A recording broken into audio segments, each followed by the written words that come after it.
Okay, get this.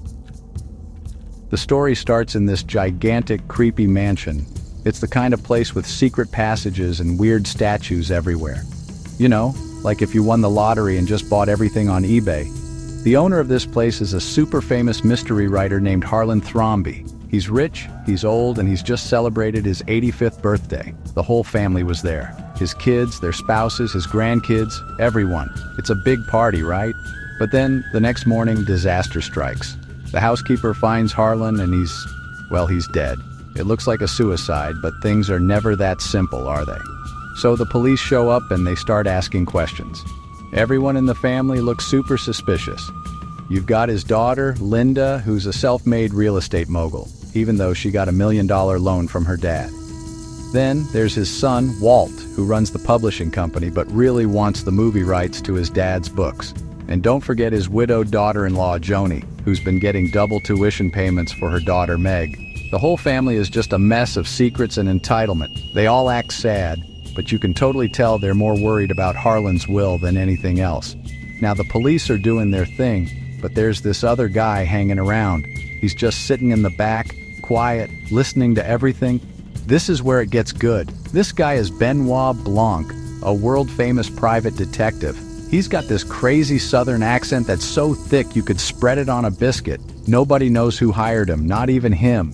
He just got an envelope full of cash with a newspaper clipping about Harlan's death. He calls the case a donut with a hole in the middle, and he's there to find out what's missing. He's like a southern fried Sherlock Holmes, and he's ready to dig up all the dirt. And then there's Marta Cabrera.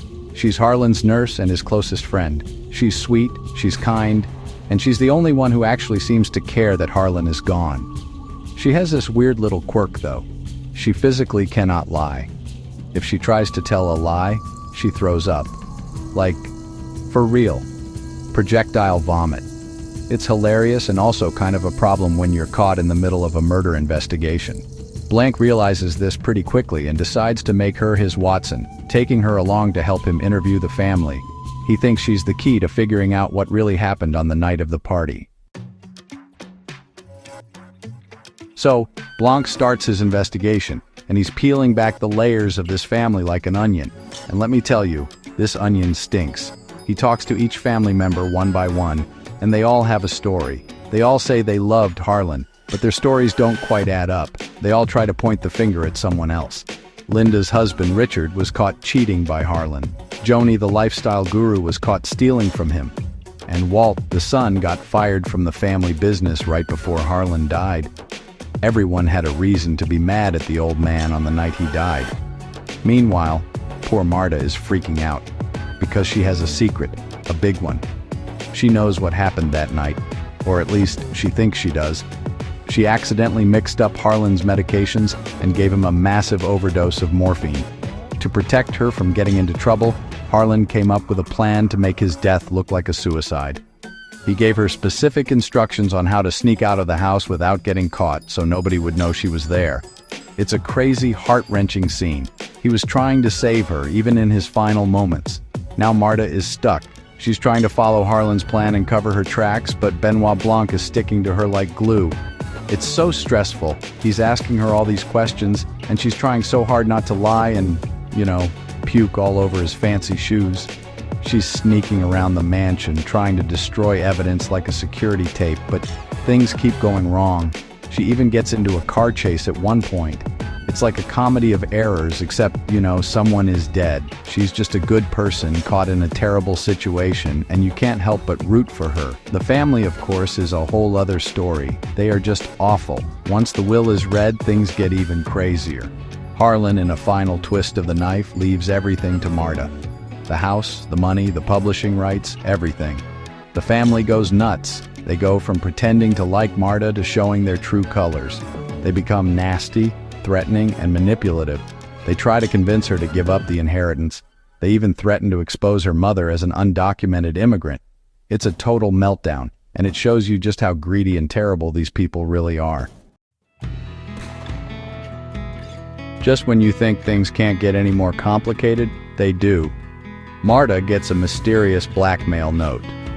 It's a photocopy of part of Harlan's toxicology report with a demand to meet, She thinks someone knows she caused his death. So she goes to the meeting spot, but instead of a blackmailer, she finds Fran, the housekeeper. And Fran has been drugged. Marta, being a nurse, immediately springs into action and calls 911. She tries to save her, but she also sees the toxicology report and realizes something is wrong. The report shows Harlan had a normal amount of drugs in his system. He wasn't overdosed at all. This is where Benoit Blanc's genius really shines. He's been piecing together all these little clues that nobody else noticed. He re-examines the crime scene, thinks about the family's lies, and considers Marta's strange behavior. He realizes there's a bigger game being played. He had suspected Marta was involved, but not in the way he thought. He starts to see the shape of the donut hole. He gathers everyone back at the mansion for the big reveal. You know, the classic detective move. Everyone is there. The whole greedy family, the confused cops, and a very nervous Marta. Blanc starts laying it all out. He explains that Marta did mix up the medicines, but because she's a good nurse, she instinctively gave Harlan the correct dose of each, even though they were in the wrong bottles. She never actually overdosed him. He would have been perfectly fine. The toxicology report proves it. So why did Harlan think he was dying? And why did he kill himself to protect Marta? Blanc explains that someone else was involved. Someone switched the labels on the medicine vials to trick Marta into making a fatal mistake. The real villain of the story is revealed. It's not one of the main family members you'd expect. It's Ransom Drysdale, Harlan's grandson. The spoiled, arrogant jerk. He's played by Chris Evans, and it's so fun to see Captain America be such a bad guy. Blanc explains Ransom's plan. He overheard Harlan telling him he was cutting him out of the will and leaving everything to Marta. So, Ransom swapped the medicine labels, hoping Marta would accidentally kill Harlan and, under the Slayer rule, be unable to inherit. This would mean the inheritance would go back to the family, including him. Ransom's plan was actually pretty clever, in a twisted sort of way. After swapping the labels, he snuck back into the mansion later that night to switch them back, so no one would know they were tampered with. The only problem was, Marta was also sneaking out at the same time, following Harlan's instructions. She saw Ransom, but she thought he was just sneaking out after the party. His plan to frame Marta for murder failed because Harlan, thinking he was saving her, slit his own throat. This meant Marta couldn't be charged with murder, just a medical mistake, but Ransom wasn't done. When he found out Harlan had left everything to Marta anyway, he had to improvise. He was the one who anonymously hired Benoit Blanc, hoping the famous detective would uncover Marta's crime and get her disqualified from the will. When that didn't work, he moved on to Plan C. He burned down the medical examiner's office to destroy the evidence, namely the toxicology report. But he didn't know that Fran, the housekeeper, had seen him messing with Harlan's medical bag and had made a copy of the report for herself. This is when everything clicks into place for Blanc. Fran tried to blackmail Ransom, so he drugged her with the same morphine he intended for Harlan and sent the blackmail note to Marta, hoping to frame her for Fran's murder too. It's a total mess. But as Blanc is explaining all this, Ransom gets desperate. He confesses, thinking he can't be convicted because Fran is in a coma and can't testify. But then Marta gets a phone call from the hospital. She looks at Ransom and says, "Fran's alive." And then she throws up, all over Ransom. It's the perfect, disgusting punctuation to his downfall. With Fran alive to testify against him, Ransom knows he's finished.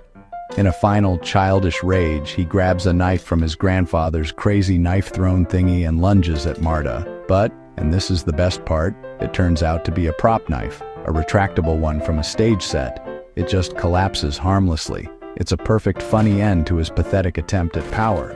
The police arrest him, and the case is closed. The final shot is of Marta, standing on the balcony of her new house, looking down at the disgraced Thromby family.